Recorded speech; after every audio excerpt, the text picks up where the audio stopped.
Hello everyone. Today I will be explaining participles. In all of my videos I use participle. Many of you may not know what participles are. So let's get started. Understanding participles. In this slide we begin by understanding what participles are. A participle is a form of verb that functions as an adjective in a sentence. This means that although it comes from a verb, it is used to describe a noun or a pronoun.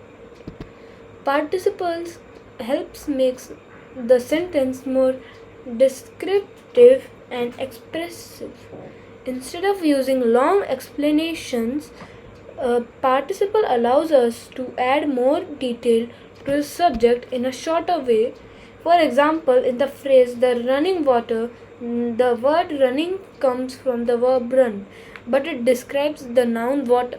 Similarly, in the phrase the broken window, the word broken describes the condition of the window. Types of participles. In this slide, we look at the main type of participle used in English grammar. There are three important types of participles. The first type is the present participle. The second type is the past participle. The third type is the perfect participle. Each of these participles have a different structure and is used in different grammatical situation. Present participle often describe ongoing action. Past participles usually refer to complete actions, and perfect participles show that one action that happened before another. Understanding the three types helps learner from clearing the and more effective sentence. Present participle. In this slide we focus on present participle. Present participle are formed by adding ing to the base form of a verb. They are used in continuous tenses and can also function as adjective that describes noun. Present participles usually indicate an action that is happening at the same time. For example, in the sentence, the crying baby needs attention, the word crying describes the baby. Another example is she is reading a book, where reading is part of the present continuous tense. Present participles are very common in everyday English. Past participle. This slide explains past participle. Past participle usually end in ed, en, or sometimes other irregular form depending on the verb. They are used in perfect tenses and also in passive voice. In addition, past participle can function as adjective that describe noun. Past participle generally refer to actions that have already been completed. For example, in the phrase the broken chair, the word broken describes the condition of the chair. Another example is the written report was submitted, where written describes the report. Perfect participle. In this slide, we look at perfect participle. Perfect participle are used to show that one action was completed before another action happened. The structure of a perfect participle is having plus the past participle of the verb.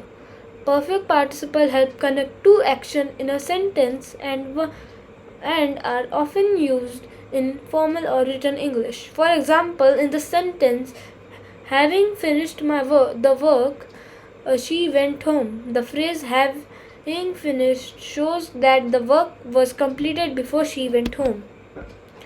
Participles used as adjective. In this slide, we see how participle can function as adjective. When participles are used this way, they describe nouns or pronouns and give additional information about them. Present participles usually describe active or ongoing qualities. Past participles usually describe completed action or state. For example, in the sentence, the burning candle lit the room, the word burning describes the candle. In other sentence, the tired student went to bed early. The word tired describes the student. Using participles as adjective makes the sentence more vivid and descriptive. Participle phrases. This slide explains participle phrases. A participle phrase begins with a participle and includes other words such as object or more modifiers. The entire phrase functions like an adjective and describes a noun or pronoun in the sentence. Participle phrases helps add extra detail and make the sentence more interesting. For example, in the sentence walking through the park, she saw beautiful flowers. The phrase walking through the park describes the subject this phrase tells us what she was doing when she saw the flowers. Common mistakes with participle. In this slide, we discuss some common mistakes that occur when using participles. One common mistake is placing the participle phrase in the wrong position in the sentence. The mistake is called a dangling participle. A dangling participle occurs when the phrase does not clearly describe the intended subject. For example, the sentence walking down the street, the trees look beautiful is incorrect. The correct sentence would be walking down the street, I saw beautiful trees. In this sentence, the participle phrases correctly describes the subject. More examples of participles. In this final slide, we look at a few more examples to understand participle clearly. In this sentence, the laughing children play at the park. The word laughing describes the children. In another word, the fallen leaves covered the ground. The word fallen describes the leaf. Another example is having completed the assignment and he relaxed, where the phrase having completed shows that the assignment was finished before he relaxed. These examples show how participle help make sentences more detailed, descriptive, and expressive. Thank you guys for watching till the end. If you like this video, subscribe and hit the like button and stay tuned. Bye.